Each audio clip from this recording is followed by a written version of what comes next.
Hi, everyone. I'm going to get started as people keep on entering in. So thank you for coming tonight. My name is Grace Collars, and I'm an AmeriCorps member at Conservation Nebraska, and I'll be your host for tonight's evening. My fellow AmeriCorps member, Madison, and I planned this event, and I'll be here for the introduction and the technology side of things. So I would like to start off with reminding everyone your cameras are turned off and you are automatically muted. If you have any questions throughout the presentation, you can drop them in the chat or the QA function. And there will be a poll sent out at the start of the presentation and at the end. So if you complete both, you'll be entered twice to win a $25 gift card. And if you complete one, your name will be entered once.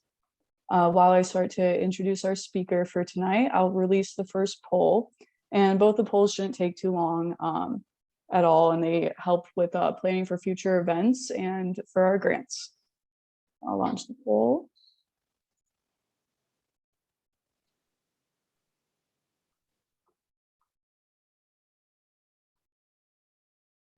So tonight our speaker is Daniel Buman, is the Director of Nuclear Oversight and Strategic Assets Management for Nebraska Public Power District's Cooper Nuclear Station. He graduated from University of Nebraska in 1987 with a bachelor's degree in electrical engineering and earned a master's degree in business administration in 2011. He started his career at Cooper Nuclear Station in 1987, achieving more than 30 years of nuclear experience. So Dan has served the district in multiple positions, most recently at his current position I mentioned earlier, and the Director of Nuclear Safety Assurance and the Director of Engineering at the site in Brownville, Nebraska. He also serves as the Director on the Nebraska Energy Federal Credit Union and Concordia University Seward Foundation Board and resides in Omaha. And I'll end the poll for everyone, unless anyone else needs to participate.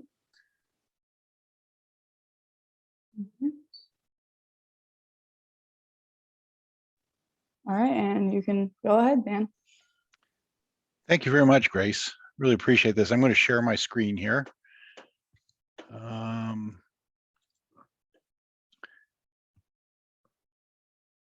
Excellent. Again, thank you so much, and I appreciate the opportunity. And please ask any questions at all. This is one of my favorite subjects. I want to make sure we get the right information out there. We're going to talk tonight about Cooper Nuclear Station. It is Nebraska's only active nuclear plant. We'll kind of go down a path here. Let's get my technology working here. There we go. What we're going to be doing is going to go over some quick facts about the plant. We're going to talk a little bit about nuclear energy production, storage, and disposal, just kind of a brief overview. Talk a little bit about fuel transportation and safety. We're going to talk about costs and benefits surrounding communities, and then kind of the role that nuclear plays in the broader system of electrical generation, and how nuclear energy in Nebraska now and in the future, what does that look like? And then also, how does nuclear fit into the decarbonization effort? So some quick facts about Cooper. We refer to it as CNS, or Cooper Nuclear Station. It is physically located down the southeast corner of Nebraska, right next to Brownville, Nebraska. If you look down in the tail, that's where we're at. We're located right on the Missouri River. That's about 20 miles south of Nebraska City, to give you some sort of perspective of where that's at. We are we're rated at 820 megawatts, and we'll talk a little bit more about that. And we are what's called a boiling water reactor. There are really two styles of reactors in the United States for commercial operation. There's BWRs and PWRs, pressurized water and boiling water. We are actually a boiling water reactor, and we'll talk a little bit about that. We operate on what's called a 24-month fuel cycle. What that means is we started up back in November of 2020. We've been operating ever since, and we'll continue to operate until October 1st of this year. And then we'll be shutting down and we'll go into what's called a refueling outage. During that time frame, we shut down, we do a lot of different maintenance. We do a partial replacement of the core. Roughly about 1/3 of the core is put in new, and then move the bundles around, get everything ready to go, and get everything ready to be able to operate for another 2 years after that. We do that 24/7 constantly for that 2-year period. We provided oversight by the Nuclear Regulatory Commission. They have a program that goes through and looks at, puts you in various columns depending upon how your performance is, depending upon any sort of issues or anything like that. They have 4 different columns. The best column, we've been in that particular one since 2012. So again, we're going with a long, very good performance.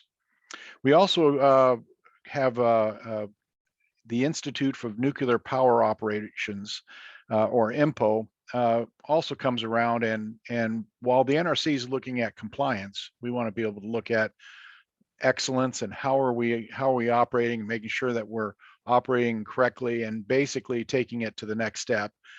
So they have various different ratings, and we've been rated from INPO in the exemplary, or the best rating category in the industry, since 2016.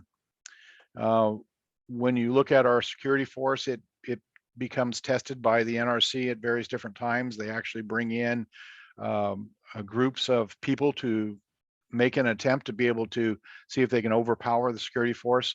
They've never been able to do that. We've gotten allocades from the NRC and from other industry of having the top ranked security force in the nation. So we're very proud of that. And we've been operating very, very well. We've been establishing a lot of new records in performance. A couple of examples in 2020. At the end of the 2 years, we had run basically 679 safe continuous generation. We're currently operating now, and again, as I said, when we're on target for on October 1st, when we shut down, to set a new record of most days. What really makes 2020 kind of unique is, if you recall, that was during, we had flooding, had various different items that were occurring in there, and we continued to be able to operate through all that, through the COVID pandemic, and be able to do that, maintaining safety, maintaining continuous generation. Also last year, we were able to establish a new record of over 1,000 days without injury beyond a minor first aid. Again, we look at everything, making sure that what we do is excellence, and that is our target. So if we look now, and we're going to go through power production, storage, and disposal, and we'll kind of go through and we'll have some specific discussions. Start off with how we actually make the heat and what actually happens. So we have a core full of uranium. The uranium comes in really 2 different forms. One of them is called uranium-238. Another one is uranium-235. About somewhere in the range of 2 to 5% of our core would have the uranium-235. And so what happens is, if you have a neutron that is of the right energy level, comes in and strikes the core, it's absorbed in the core, it excites it, and it ends up splitting it into 2 different parts. So you have 2 different smaller fission fragments that also releases heat, and then it also releases what's called the fast neutrons. Now, the reason we call them fast neutrons is, again, what we do is we have controls. We use water that basically slows those neutrons down and be able to strike a new one. If those fast neutrons hit any of the uranium, nothing happens. It'll pass right through there. So what we have to do is we have to slow them down to the right level. So what does that mean? Well, it means when you're sitting there, we use water to basically slow the neutrons down. So if the water were to go out of the vessel for whatever reason, it basically shuts down the reaction, so it doesn't continue going forward. We still have to remove heat, but again, the reaction shuts itself down. That's one of the inherent safety features that puts us into a different category than some of the Russian designs or other foreign plants that you see. And when you see some of the results, like for example at a Chernobyl, those sorts of things wouldn't occur here, because again, these actually we have to slow the neutrons down to be able to make the reaction work. So over on the left-hand side here, you see the actual reactor vessel, and it's just a kind of pictorial. And you see we're generating heat in there. We're generating steam. It goes up and through. We control the reaction with what's called control rods. Those get pushed in to be able to adjust and be able to start up. We have controls that automatically will push the control rods in very rapidly, and we can go from 100% power down to less than 4% power in literally a matter of seconds. That's how fast it reacts to it. That steam is carried on over. It goes over to the turbine. The high pressure steam then turns the turbine, which is of course turns the generator, which then goes out and powers up, generates electricity going out on the grid. As that steam passes through the turbine, it gets into the condenser, and within the condenser, we take water, we pump from the Missouri River, pump through there to cool that steam. It turns it back to water, where it is repressurized up and pushed back into the vessel, and so it's just a continuous cycle. You'll notice that what comes out of the river is just passed through once. It's called a once-through system. The condenser is physically at a vacuum, so if there is any sort of leaks or anything that does occur through the condenser, all of that water comes into the plant versus anything to be able to escape from it. So within there, we have uranium pellets. Each of the uranium pellets, it's best to kind of put them into a grouping of 5 like you have over there on the left. And so if you put 5 uranium pellets, it's about the size of a crayon. And those pellets, to give you some sort of idea of the amount of energy that's contained in there, those 5 uranium pellets is the equivalent to 15 barrels of oil, 5 tons of coal, 85,000 cubic feet of natural gas, or 12.5 tons of wood. So again, awful lot of energy that's able to be produced. Each of those pellets is put into what's called a fuel pin, and we have and all of that goes into what's called a fuel bundle. And over on the right hand side is a picture of 4 different fuel bundles. One of them is kind of a cutaway there, but you can see how they're all assembled together. So you see coming up in the cutaway there are several tubes that come up. All of those, you have those pellets that fit down inside of there. So it gives you some sort of idea of what we're talking about there. Around the outside of that is a channel, and what the channel does is it takes the water to go up and through, and when you heat up the water, it starts boiling and comes up and through there. If you look right in the center where you have the one lower one that's closest to you and the others, you'll see what looks kind of like an X, or the bottom part of an X. That's what's called the control rod. Those control rods go up in between the 4 bundles. And basically what we do is we're able to notch those out. And as we notch them out, we expose more and more of that. And so we have more and more reaction. When we push the rod in, it contains poisons, and a neutron poison. What that means is it absorbs the excess neutrons and basically shuts the reaction on down. So you can see there we have 548 fuel bundles, have 137 control blades. When you go through and you end up doing all the different math and everything else, you're looking at almost 19 million fuel pellets. So again, when we start up from that's what allows us to be able to operate for 24 months at a shot. When we do the refueling, we typically replace roughly about 180 assemblies. Again, that allows us to be able to operate for another 24 months. To give you some sort of idea of what this looks like, these are actual fuel bundles. They come in, they get shipped to us from out of state. You'll notice a couple of different things. There are 2 of our reactor engineers there are doing examinations. They're looking at the bundles, making sure that there weren't damage during shipment. You'll also notice they're standing awful close, and they're just wearing just white gloves. That's the only thing that they have surrounding them. Those white gloves are not there to protect them, but it's actually to protect the fuel from them. We don't want any oil on that. We have to maintain absolute clarity and cleanliness in there. So all of those get examined. When they get examined, they get put into a channel. And once they have the channel, it'll get put down into what's called our spent fuel pool, be put underwater, and it will stay underwater then until we get ready to move it out to our dry storage. So this is a picture of looking down into containment, and what you see here is the top of the reactor vessel head. And you can see the size of the studs that they have, and you can see they're removing the studs. What they will do is they will remove off all the studs off of there. They will come on down with a hoist, and they'll lift that whole head up, and the water will be filled up in there. You'll also notice that it looks like you're looking down into a pit, and that's designed as a pit. That whole area will go underwater, and we will basically fill that up with water, and that will be doing all of our refueling through there. So as that lid comes up, all those people will obviously be out of there. They'll fill this all full of water as it comes up, and then they're ready to do refueling outages.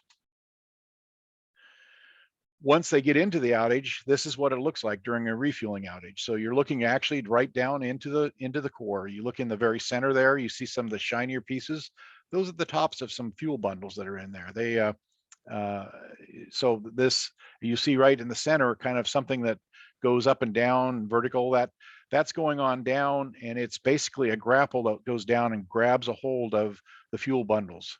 If you look at the very end of where that kind of, I don't know how good of it's going to come across on your computers, but at the very end, you can actually see there's a fuel bundle at the end of that that they're lifting out of there. And what they do is they pick that up. They will always maintain the water provides tremendous amounts of shielding. And as long as we have at least 10 to 11 feet of water, we have adequate shielding. So you see the people that are standing up there in that construction, we just call it the bathtub that's in there. They're able to be in there without getting very much dose at all. They're basically protects them from the radiation. That whole hoist that goes down and grapple that goes up will extend, comes up, and it will go out towards the bottom. And you see what looks like kind of like a cattle chute there. That will go on over, and then we'll be able to put that into the spent fuel pool. So the fuel bundles will always remain underwater by at least 10, 11 feet. And based upon that, we move that back and forth, and they stay under there, and we're able to maneuver them around. And as I said, they'll take out about a third of the core and put in new fuel, and then rearrange it to be able to operate for the rest of the next 24 months.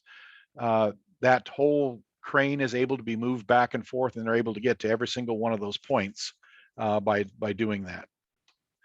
When it moves on over, it moves over into the picture on the right-hand side, which is a picture of the spent fuel pool. And so what you see is all kinds of lattices that are in there, and then what you do is each bundle has a spot. It'll be put down in there where it'll be kept cooled. So when we talk about fuel storage, there are really two different items that we currently have that we're currently employed with right now. And then we have three other that are being worked on by the federal government, and we haven't used as of yet. But these two are able to maintain fuel safe and without issue. One of them is inside the plant. Talked about that. It's cooled and shielded under 20 plus feet of water, so it stays in there. And constantly maintaining that. We have pumps over time, after they've sat in there for a while and some of the decay heat has removed, we'll eventually take and we'll pull those on out. We'll put them into some very robust dry cask storage systems that'll be stored. We'll take them out of the reactor building and actually put them outside. And I'll show you some pictures here in just a second. But they go inside, and then they're stored. They're basically in an inert gaseous state, so they're able to be monitored as we go forward. Three other items that are currently being worked on. They talk of a lot of people focus on that we don't have a permanent facility, there are a lot of different items. They're currently looking at several different plant consolidated facilities for more efficient management. So rather than having it just stored here on site in the dry fuel, they'd take them somewhere else. One of the reasons they're looking at doing that is they can actually extract more energy by recycling the fuel. Or, we had, as a nation, had stopped doing the reprocessing fuel, but if you look at France as an example, they reprocess most of their fuel, which again reduces down some of the amount of used fuel that we have. So we can extract more fuel out. A lot of the new advanced nuclear designs actually are able to take some of this fuel that we currently have and be able to use that as their feedstock without any changes in there. Obviously, then you have a permanent disposal, and what's being looked at in several other countries and has been is being fabricated is in a deep geological repository. So it goes way down below. There's no concern of water or anything else. They're below the water tables, but it goes, encases itself into there, and it basically becomes, again, part of the mantle. They've proven that it can be done very safely, and it can be put in and retrieved and kept safe in that sort of fashion. So we talked a little bit about dry cask storage, and I'm using some pictures from NEI to be able to help. There are basically two different types of canisters, but you see over in the lower left-hand corner, that's looking down in there. So again, you have a fuel bundle that fits into each one of those little egg crate sort of things. When it's in there, you can see on the upper left, that's one of the vertical canisters that are in there. You can see about the size of it. It's the same size when you put it on the side, and you can have the other design is a horizontal, which they have. Obviously, these are built into inert gases. They sit and they are passively cooled. It requires no electricity. It requires no energy to do that. They're monitored to make sure that temperatures are maintaining. We do inspections on them over time. So again, it's very safety by design and defense in depth, as you can see there. So if you look at the picture of how do we actually accomplish that, we see over on the left-hand side, you see us pulling a canister. It originally was all the way underwater. We took the fuel, put it into the canister. We then pull it up out of the water. We drain that on out. We put a lid on. It has a robot welding that's set up that welds it shut. We evacuate all the water out, make sure that all the moisture is out of that, and we fill it with an inert gas. And then based upon that, we can monitor that, and we will take that and put it down onto a heavy haul truck. You see over there on the lower right-hand side is basically the dry fuels going over to the dry fuel storage. Our particular ones that we use are the horizontal ones, and they'll go in there and it'll be pushed into that reinforced concrete structure that you see there. And based upon that, once it goes in there, it will remain in there until we either retrieve them for future use or move them to one of the consolidated facilities. This is just kind of a picture of the final. Now, you sit there and look at it, and you can say that you see at the bottom of those, there's some square openings. Those are air vents that go in there. It's all passive cooling. So as long as air can flow into there, it flows up and will escape out the top. And so it's very natural. And so we monitor the temperatures and make sure nothing is going wrong. We monitor for any sort of signs of changes in the radiation. But again, all of that is controlled. It's within our security fence, as you can see there. So we're able to maintain that and keep control of that. Those all of those concrete structures that you see there are all made of reinforced concrete. That whole pad had pilings that went down into bedrock. We drove them down in about 57 feet down into the ground into bedrock. So it's very secure.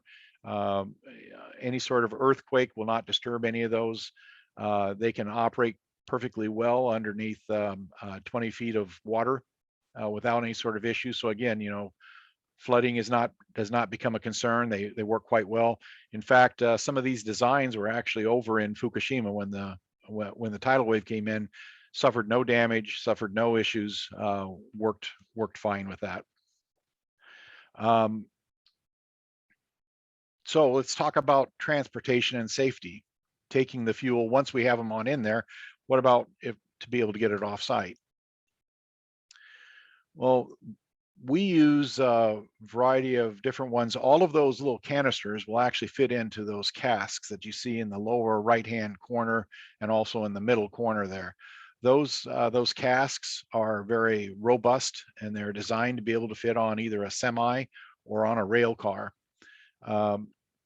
We have it's been over 50 years. There's been transporting used nuclear fuel, both from some of the commercial operators and also from the Department of Energy.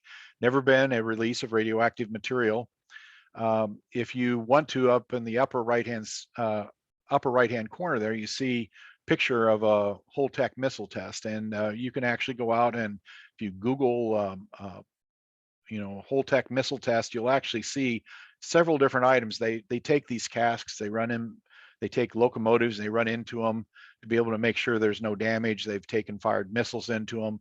Again, these are very robust casks as they go forward. So transporting used fuel has been very proven, been done in a variety of different reasons across the U.S. for over the last 50 years. It is very safe. Again, when you have that, you look at their the second bullet underneath safe for every ton of used fuel. The transport casks usually see about 7 tons of material for protective containment, radiation shielding, and impact absorption. So again, they're very well protected. So if we go now and we look at cost benefits for surrounding communities, one of the things that we do is NEI is Nuclear Energy Institute. They perform a lot of different work for us. They look at and support nuclear power. They do an economic impact study, and they do that for every single one of the nuclear plants. And so we'll talk specifically about Cooper Nuclear Station, the impact to Nebraska. So you can see that Cooper's operations support more than 1,000 Nebraska jobs. There are at any given time about 625 people right on site that are permanently assigned. When you put in the additional people, we have roughly 680 jobs in the 5 neighboring counties. The last time that this impact study was done, they concluded that resulted in 112 million annually in state economic output, including 66 million just in the 5 neighboring counties here of in Nebraska, Iowa, and Missouri. When you look at the economic or in the environmental impact, and again, we typically take our snapshots over a rolling 2-year period. That's because we shut down once every 24 months. And so rather than being real high one year and real low the other year, we just say over a 2-year period on any given rolling 2-year period. And the last one that we had was ended in 2021. NPPD produced 62% of Nebraska's customers' electricity carbon free. Of that 62%, 46.9% was from Cooper. We will typically operate between 60 to 65% carbon free. And again, the largest contributor there is from Cooper. Now the numbers vary a little bit. You can see the next largest was wind, but again, it's very much lower than what you see. Close to wind is hydro, and we'll talk a little bit about that. And then we're just starting to see solar come on. So let's talk a little bit about the role of nuclear in a broader electrical system. So if we start off at the very top, we have power plants, various different power plants. They're tied in through a transmission system which goes out and carries the energy to all across the state of Nebraska and across the United States. It goes through and is basically stepped down then, and you see it going through sub-transmission distribution till it eventually gets down to the load, whether it's residential, commercial, or industrial. So NPPD believes that you need a diverse generation portfolio. We've been able to do, it's been very successful for us. And we believe that's the best way to deliver the best energy value for Nebraskans. So we have coal, we have nuclear, we have gas and oil, we have wind, hydro, and we have solar. All of those are combined to be able to make that what we talked about of 60 to 65% carbon free for all of our customers in Nebraska. So why do we need it to be so diverse? Well, it's fairly common. We know that the sun doesn't shine all the time, and we also know that the wind doesn't always blow. So if we look back in 2021, this is the actual load. If you look at the blue line, you can see this is the demand or the load of how much electricity people were wanting to use. Now, electricity isn't stored. It's you have to use it. So the moment you flip on your light switch, we either have enough electricity for you or we don't. I mean, I'm simplifying dramatically, obviously, but we have to be able to fill that gap in there and be able to match generation to the load. So what you're seeing there is you're seeing the load, and you see a little bit of a peak in February, and you see a big peak in the summer. Obviously, irrigation is what drives a lot of our overall load and demand. The green line is the generation that came from wind, just from wind. And really what I wanted to be able to show is that you can see that when the wind is blowing, the loads typically aren't there. And when you look at when the wind's not blowing, that's when we have a much higher demand on it. And so it basically, what you have is you need some base load units to be able to, and diversity of other areas to be able to fill that in. Now solar helps wind, but again, we have 820 megawatts from Cooper that can help keep all the lights going. And again, what we do is we try to fill in the gaps and keep the lights and keep the grid stable. So if we look at nuclear is very good to be one of the diverse portfolios. Nuclear is always online. Cooper provides enough energy for about 650,000 homes. We stay online 24/7 for as long as 24 months. So when you get into things like the February weather event that occurred over a year ago, Cooper ran through that the entire time frame, was able to deliver energy. We were actually able to export energy out of the state of Nebraska during that time frame because all of our power plants were able to operate. We had coal running, we had gas running, we had hydro running. So all of them were running and capable of going in there. We can operate safely through these extreme weather events without any sort of issues in there. And again, the result is that we're able to more than 62% carbon free. We're able to do this. And when you look at the state of Nebraska and you look at electrical costs, we rank in very low in the overall cost. We're in, it varies from year to year, but we're typically always in the best quartile or the cheapest electrical rates for the customers for all the retail. Retail runs right around 6 cents kilowatt hour, and if you go out and look out into New York, you can see places where the costs are 10, 20% high, or 10 times or 20 times higher than what we're currently paying. So what about the future of nuclear in Nebraska? Well, currently Cooper's licensed to operate until 2034. Now, what we've maintained the plant very well. Engineering has done a very good job. We've made investments in the plant such that extension to 2054 is very feasible.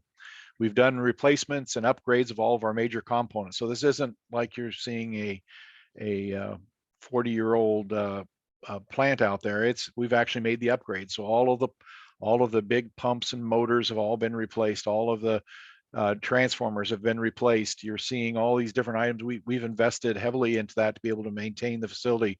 We've replaced cables where they've been aging to get those. We've taken the 1970 technology that's for control system. We've upgraded them to some digital systems that's actually helped a lot of the performance. So a lot of different investment into the plant has maintained it such that we'd be able to, we certainly is feasible to operate to 2054 or maintain another 20 years operation to it. We're currently conducting what's called an integrated resource plan for long-term, long-range generation needs. And again, based upon that, we'll make a final decision of whether we'll continue to operate that or apply for, do the analysis and apply for extended subsequent license renewal beyond 2034 out to 2054. Along the same way, it's one thing of putting it into the plant, but we also have an investment into the existing and future workforce. We've got a lot of partnerships with various schools, with community colleges to basically establish and attract employee pipelines, support safe operation now and in the future. We're really focused on who's going to be in there to be doing the leading, to be able to maintain the plant, you know, as we go out, as we have more and more of an aging workforce. We've been very successful in being able to attract local talent. People want to stay in the area. They are very highly engaged, and it's been very, very helpful. We also maintain, there's new technologies out. There's advanced nuclear and small modular reactors. We're remaining engaged in the with the industry on technologies. And again, you see a lot of different ones. You have the electric EPRI, or Electric Power Research Institute. It's a research arm. You have the Department of Energy, which is a federal government. You have the national labs, industry advisory boards, which are basically for some of these small modular reactor developments. They actually are looking at industry people that actually have experience. They're trying to gather that to make sure that the next generation of modular reactors is workable. We're also following international developments. And again, we're looking really around small modular reactor development. And then also looking at one of the big keys we're finding of kind of a synergy is the hydrogen and ammonia production. So when we talked about having all that wind that's blowing, but we don't have very much load, looking at other ways that we can end up using some of the heat and be able to maintain and continue safe operation. We can do that by using some of the energy output to actually create hydrogen and add to the hydrogen economy, which will eventually help the decarbonization effort. We were also stayed involved in a group that's formed right here in Nebraska. It's called Advanced Nuclear Coalition. There was an advanced Nebraska was the first advanced nuclear forum that we're aware of, certainly in Nebraska, but also nationwide, that occurred back in October. Brought in several different vendors, Department of Energy, EPRI. It was very well attended and very well received. And again, I just put a little, if you go out and look at Southeast Community College's webpage, look at NAMP, you can kind of look and gather more information of what was covered there, what some of the discussions were. So when we talk about small modular reactors, the difference between a small modular reactor and what we currently have is we have very large facilities that have to be built here on site. Small modular reactors are basically designed, and they're much, by nature, they're much smaller. They're able to be shipped pretty much intact, and then they're just fitted together. So instead of having a big construction site starting from scratch, you basically build this in. You prepare the ground, you build in the containment structures or the housing, and then you have these parts that come in and basically bolt on in there. So there's a variety of different technologies that are out there that have different advantages as we go forward. We're involved in all these different ones. We're trying to stay engaged. So all of them have different opportunities. None of these are yet operational. These are all very actively going. The DOE is very much listing several of these technologies. All these technologies are slated to come operational prior to 2030. But again, we're following that. And as we follow that, and as we look at that and able to study that, you know, looking at the applications, there may be some places we may want to use the high temperature gas reactors. We may want to use some of them of the new scale or light water reactor, small modular reactors. They have different characteristics, and based upon what our load needs are and what best matches with wind and solar, they would help us as we look at our decarbonization efforts.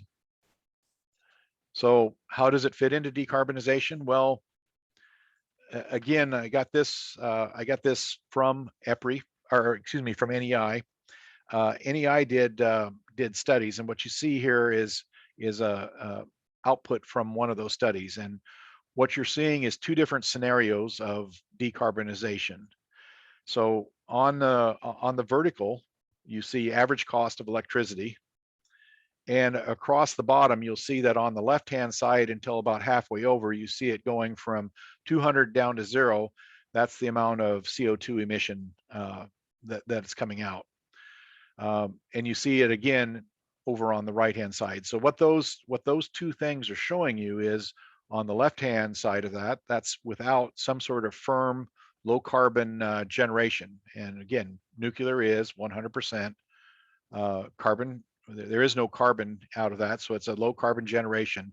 So what it shows you is that it enables affordable decarbonization based upon this. And you can see two bullet points that are over there. Batteries and demand flexibility do not substitute for firm low carbon resources. That's why we believe the diverse generation portfolio is so important. That's why we keep looking at maintaining Cooper as an asset, as well as looking at investing in the future into small modular reactors. You also see that availability of firm low carbon resources reduces costs by 10 to 62% in zero CO2 cases. NPPD has established a goal to be net zero by in the future. And by 2050, and it's very similar to the others that are out there. And again, so we're constantly looking for ways to be able to maintain not only our low energy prices, which is helping to bring more and more business into Nebraska, but also to be able to have reduce our overall carbon output. So with that, that ends the presentation. That all I have left is questions. So let me turn it back over. I don't know if there are any questions, but. Thank you so much. We have a couple questions, but before we get to them, please take the time to fill out our survey. Yeah, I'll launch the final poll while Madison can ask some questions that are in the chat.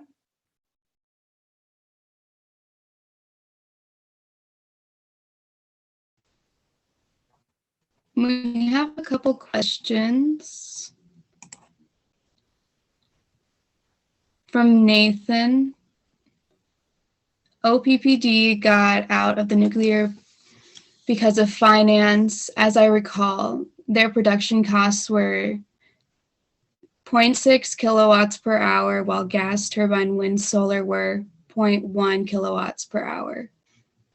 What are your production costs, and how do you plan to compete on cost?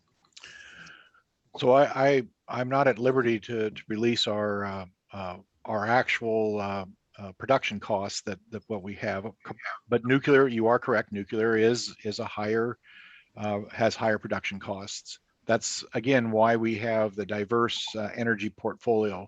A couple of items that I really can't speak too much of OPPD and what had occurred, but since I wasn't in there, or what their rationale or the reasonings were, but I will tell you that Fort Calhoun was a smaller plant than what Cooper was, and smaller plants tend to, you don't have as many megawatts to pass those costs over, and so obviously that's a little bit more challenging with the economics. For Nebraska Public Power, when we look at the diverse energy portfolio that we have, we're able to maintain Cooper operating and able to continue to do that. And again, you know, it's not just the costs. You have to have costs, but you also have to maintain a reliable, and that's really what the feedback that we're getting, at least from our customers, is that they want the reliability just as much as they want the affordable costs. So we're able to do that. We're able to maintain very competitive electric rates by doing that, and um, using this in place to be able to have a firm base load unit there, and also be able to establish the carbon goals. I hopefully I answered your question without.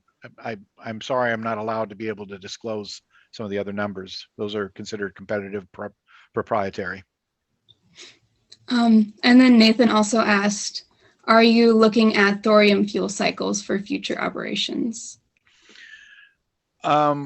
We are not actively looking at those. However, again, we're following a lot of different technologies, and as certain ones come out, depending upon where they're at, we maintain abreast in all of those. Right now, I would say that most of the energy, most of the funding, most of the DOE funding is all going towards the small modular reactors, bringing them up to an operational demonstration, and some of the new advanced reactors that they have. There is some discussion going on thorium, but it isn't quite at the same level. So it's probably several years beyond where we currently have that we're looking at for the advanced reactors. But again, we'll continue to monitor that as it goes forward, and we're not actively participating in that particular one right now. From Peggy, what are your thoughts about what's going on in Ukraine near the nuclear plant area? Could the ground or air fighting lead to disaster more than they already have? The good news of the plants in the Ukraine, those are of Russian design, but they are of a more modern design. They're more like our PWRs. They're the VVER thousands, if I remember right. I think they have a couple of VVR 440s, but that particular design is much more robust. It contains a very strong structure around it. With that stated, it's just not a good thing of putting them together. The biggest concern is if they were to damage the power lines coming in. The reactors are shut down. They need power to be able to continue to keep all the safety systems running. So obviously, when missiles are flying around, you could end up damaging the grid, and that can cause problems. Now, the good news is that there's a diesel backup right there on site, designed to be able to start up, power up all the emergency, and be able to continue to operate safely as they go forward. In an event that diesel fails, there's a backup diesel that's in there. So there's redundancy built into their diesel systems to be able to maintain that. Now, with that stated, obviously that's not an area that you'd want to go through. I will tell you that the robust containment structures are very able to withstand impacts. For example, one of the design criteria that we have is an impact by a passenger jet coming in and impacting into the containment structure, making sure it doesn't penetrate in to the point where you would get any sort of fuel leaks or anything else. I don't want to rely on that with missiles and other things, but obviously it's got some protection, but it's just not a good idea to have wars going on around those. Thank you. From John, where are the new nuclear plants being built in the U.S.? Who is the leading nuclear production in the world? Currently, it is the United States, but we're very quickly to become second. Right now, China is very actively going over as far as bringing in a whole lot of units online over the next 10 years. We have currently 2 active sites that are being built to come online. Both of those are down in Georgia. They're part of 1,100 megawatt plants, each of them, scheduled to come online in 2023 and 2024. There are some of the small modular reactors that are being built, and for demonstration purposes, they're out in Wyoming. There's one of them that's out there. There's Washington State. There's up in Idaho. So there are various locations that they're going around with, working with the Department of Energy and with various other vendors to bring this in. All these are the demonstration plants I talked about that came from the Department of Energy. Okay. An anonymous viewer asked, will Cooper source uranium from mines in what they said trouble countries or areas that impact indigenous communities? Where do you source your uranium?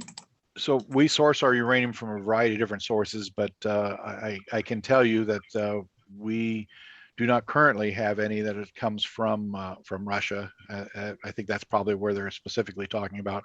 We try to we get some of it from U.S. production. There is a not many people know, but there is a uranium mine out in western Nebraska. It's currently not in production at this particular time frame. Uranium prices dropped on down, and so they closed that. But again, we have used some of that fuel even from right here in from Nebraska.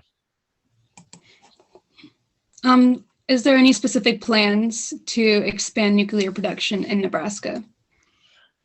Beyond what I've already talked about, you know, we're constantly looking and monitoring it. There is there was a LB 1100 was a bill that was brought into the Nebraska legislature to set aside funds to be able to do studies for siting of some small modular reactors. We're hoping that gets completed and looking at that to be able to start doing some of the studies. And it's very preliminary. Obviously, it's going to take several years. It's probably going to be 2030 to 2035 before you have commercial operation. We won't be investing heavily into the technology and breaking ground until we know that it's actually able and it's proven, and we know what the actual costs are and a variety of different items like that.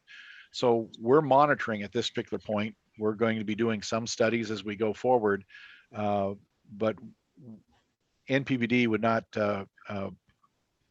not be starting to break ground on a new nuclear until we have some proven experience that's out there, and based upon that, we'll take what is the best of the technologies and use that to what brings the most value for the citizens of Nebraska.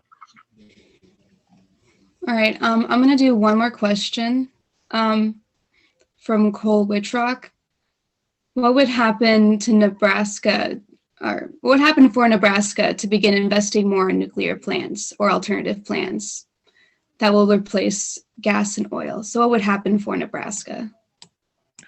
What would happen, or what would it take for Nebraska? Just let me clarify. What would need to happen? What would it take? What would need to happen? Okay. Right now, there are things like, for example, LB 1100 is one of those that we talked about. That's some, you know, the state has been very willing to support going forward. We've gotten a lot of support from our customers. Nuclear is viewed very, very positively. I would say that probably Nebraska is very fortunate because nuclear enjoys a fairly good reputation, and we want to maintain that as we're going forward.